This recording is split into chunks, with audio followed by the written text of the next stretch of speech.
And welcome to our YouTube channel article 32।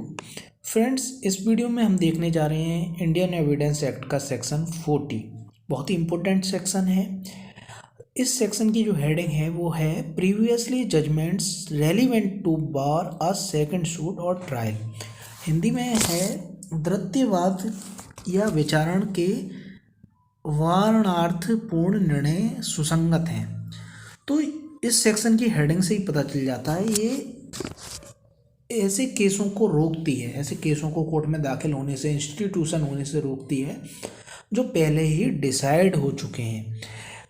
तो या ऐसे ट्रायलों को रोकती है जो ट्रायल पहले हो चुके हैं।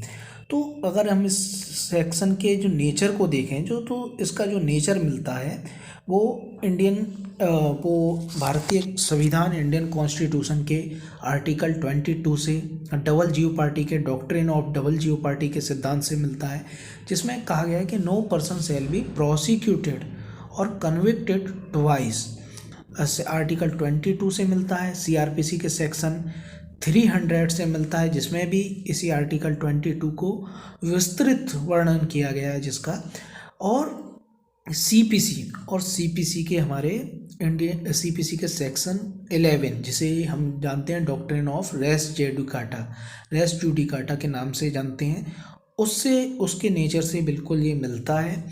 तो इसका जो ऑब्जेक्ट है आर्टिकल, वो सेक्शन 14 ऑफ इंडियन एविडेंस का जो ऑब्जेक्ट है वो है केसों की जो बहुलता है, बहुत सारे केस नहीं हो जाएं कोर्ट में, उसको रोकना है। और सबसे बड़ी बात, यदि एक केस को 2 बार डिसाइड किया जाएगा तो क्या होगा, उनका अलग अलग जजमेंट आ सकता है, कोर्ट का टाइम बर्बाद भी होगा और अलग अलग जजमेंट आ सकता है जिसमें कंट्राडिक्शन पैदा हो जाएगा।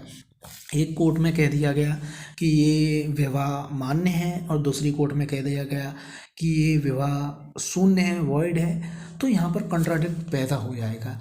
तो इसीलिए इन सब चीज़ों को रोकने के लिए ये सेक्शन 40 इंडियन एविडेंस एक्ट में भी डाला गया है। इसकी रेलिवेंसी की बात की गई है, तो ऐसे जजमेंटों की रेलिवेंसी की बात की गई है, तो इसे हम कनेक्ट करके ऐसे पढ़ सकते हैं।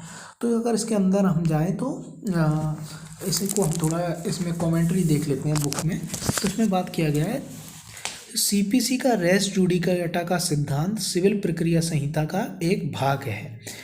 यह संहिता की धारा 11 में दिया गया है, ठीक है। जो रेस जुडिकाटा का सिद्धांत है वो सेक्शन 11 में दिया गया है। ये मुकदमेबाजी को, जो केस ज़्यादा होते हैं उसको सीमित करने के लिए बनाया गया है।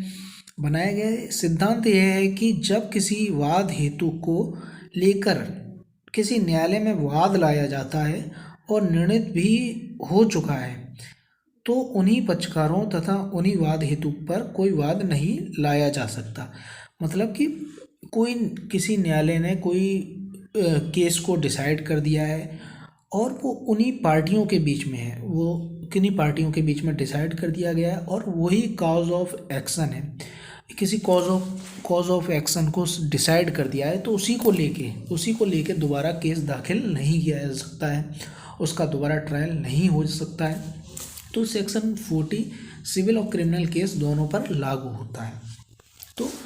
तो इसमें पक्षकार भी वही हैं और वाद हेतु कॉज ऑफ एक्शन भी वही है, और डिसीजन आ चुका है तो उसको दोबारा दाखिल नहीं किया जा सकता, कोर्ट में दोबारा केस दाखिल नहीं किया जा सकता है। तो यही है, तो यही सेक्शन 40 बात करता है। तो ये दोनों पर लागू होता है, ये दंडिक कार्रवाइयों में भी लागू होता है और सिविल कार्रवाइयों में। अगर किसी व्यक्ति का किसी अपराध के लिए विचारण हो चुका है और वो एक बार बरी हो चुका है और दोष सिद्ध हो चुका है, क्योंकि जो ट्रायल चलता है उसमें 2 ही रिजल्ट होते हैं, या तो व्यक्ति कन्विक्ट होता है या फिर एक्यूटल होता है। तो यदि व्यक्ति कन्विक्ट हो गया है या एक्यूटल हो गया है तो उसका दोबारा से ट्रायल नहीं किया जा सकता, तो उसी अपराध के लिए उसका फिर से विचारण नहीं हो सकता। इसीलिए जिस निर्णय द्वारा उसको सज़ा मिली थी या वह छूटा गया था, वह बाद में होने वाले विचारण को वर्जित करता है। तो फ्रेंड्स यही था हमारा सेक्शन 40। बहुत ही इजी है, बहुत ही शॉर्ट है, आपको समझ में आया होगा।